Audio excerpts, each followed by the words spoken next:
میرے محترم سامعین، قربانی کے شرعی مسائل جاری ہیں، تو انہی مسائل میں سے ایک دوست نے یہ شرعی مسئلہ پوچھا ہے کہ کیا خنثی جانور کی قربانی کرنا جائز ہے یا نہیں۔ میرے محترم سامعین، اس شرعی مسئلہ کا جواب ذرا توجہ سے سماعت فرما لیجیے۔ خنثی جانور کی قربانی کرنا جائز نہیں ہے، کیونکہ یہ عیب ہے۔ اگر کوئی جانور شکل و صورت میں بکرے جیسا ہے لیکن پیدائشی طور پر بکرا یا بکری نہیں ہے بلکہ خنثی ہے تو اس کی قربانی کرنا درست نہیں ہے،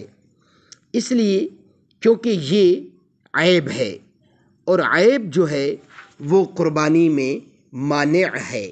اس لیے ایسے جانوروں کی قربانی کرنا بالکل جائز نہیں ہے، اور اگر کوئی کر بھی دے گا تو وہ اپنی قربانی والے اللہ کے